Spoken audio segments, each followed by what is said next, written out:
সবাইকে পরন্ত বিকালের শুভেচ্ছা।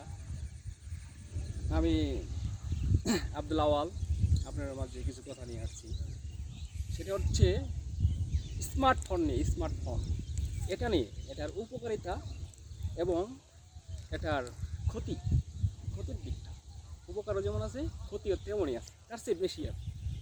যাই হোক, আমরা অনেকেই দেশে বিদেশে বাস করি। স্মার্টফোন আমাদের প্রয়োজনীয় জিনিস, লাগেই। কিন্তু এটা যে আমাদের কত বড় ক্ষতি করছে এটা আমরা উপলব্ধি করি, কিন্তু জানি, কিন্তু মানি না। এই স্মার্টফোনটা আমরা কি করছি, ছোট বাচ্চা 1 বছর 6 মাস থেকে 10 বছর পর্যন্ত আমরা তাদের হাতে উঠিয়ে দিয়েছি। একটু বাচ্চা কান্না করলেই বাচ্চার হাতে ফোন দিয়ে আমরা কেটে পড়ি। বাচ্চা কি করছে, রিল্যাক্সে ফোন চাপতেছে, ওর আর দুনিয়ার কোনো ধ্যান ধারণা নাই। কিন্তু যে অভিভাবক বাচ্চাটাকে ফোন দিয়ে গেল, ওনারও আর বাচ্চার প্রতি কোনো খেয়াল নাই। কথা কিন্তু সত্য।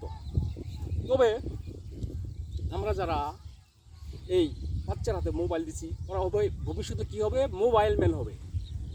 ওনাদের দ্বারাই কোনো কিছু সম্ভব হবে না। বাংলার ভবিষ্যৎ উজ্জ্বল নষ্ট আজ এই স্মার্টফোন ছোটো বাচ্চাদের হাতে দেওয়ার কারণে। যাই হোক, আমি আপনাদেরকে একটু সচেতন করব।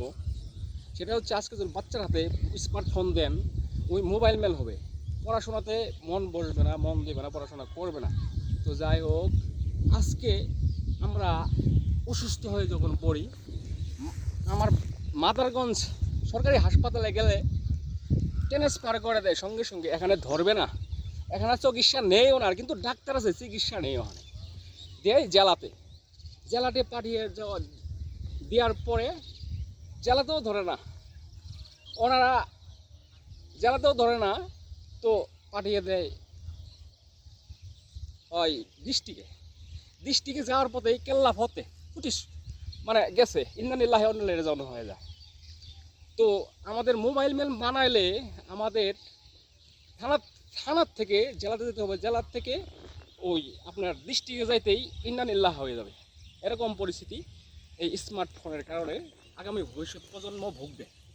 তো যাই হোক, আমরা বাচ্চাদের হাতে বিশেষ করে ফোন দেব না, অন্য কিছু দিয়ে ওনাকে কান্না থামাবো, ওনাকে বুঝ দেবো অন্য কিছু দিয়ে। কিন্তু স্মার্টফোন, অনুরোধ, যারা প্রবাসে আছেন তাদের বাচ্চাদের সতর্ক করবেন, যারা দেশে আছেন তাদের বাচ্চাদের ফোন হাতে দিবেন না, অন্য কিছু দিয়ে তাদেরকে বুঝাবেন।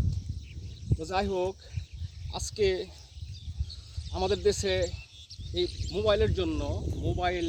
স্মার্ট মোবাইলের জন্য ছাত্রছাত্রীরা যারা পড়ালেখা করে, কিছু ছাত্রছাত্রী, যাই হোক, আজকে আমাদের দেশে চিকিৎসা, কুয়েট কত বড় বড় বিশ্ববিদ্যালয়, ঢাকা বিশ্ববিদ্যালয়, রাজশাহী বিশ্ববিদ্যালয়, তারপর বাংলাদেশে পর্যাপ্ত পরিমাণ মেডিকেল কলেজ থাকা সত্ত্বেও আমরা আমাদের মাদ্রাজ যেতে হয়, লন্ডন যেতে হয় চিকিৎসার জন্য। কিন্তু আমাদের ব্যর্থতা, আমরা তো পড়াশোনা করেই ডাক্তার হয়েছি, কিন্তু অন্য দেশে যেতে হবে কেন? নিজের জায়গা জমি বিক্রি করে মাদ্রাজ লন্ডন গিয়ে বাংলাদেশ বিক্রি করে ওখানে যেয়ে ওনাদেরকে দিতে হয়। এটা খুবই দুঃখজনক বিষয়। আমি বাংলাদেশ বর্তমান সংসদ সদস্যরা যারা আছেন মহোদয়রা, এবং বাংলাদেশ বর্তমান চেয়ারপারসন, ওনার কাছে আমি করজোড়ে অনুরোধ করব, বাংলাদেশে যেন প্রত্যেকটা থানায় প্রত্যেকটা সরকারি হাসপাতালে অভিজ্ঞ ডাক্তার বসানো হয়, যাতে থানার থেকে জেলা পর্যন্ত না যেতে হয় ওই রোগীকে। ভালো ডাক্তার, যারা অভিজ্ঞ ডাক্তার, তাদেরকে বসানোর জন্য অনুরোধ করছি। এই বলে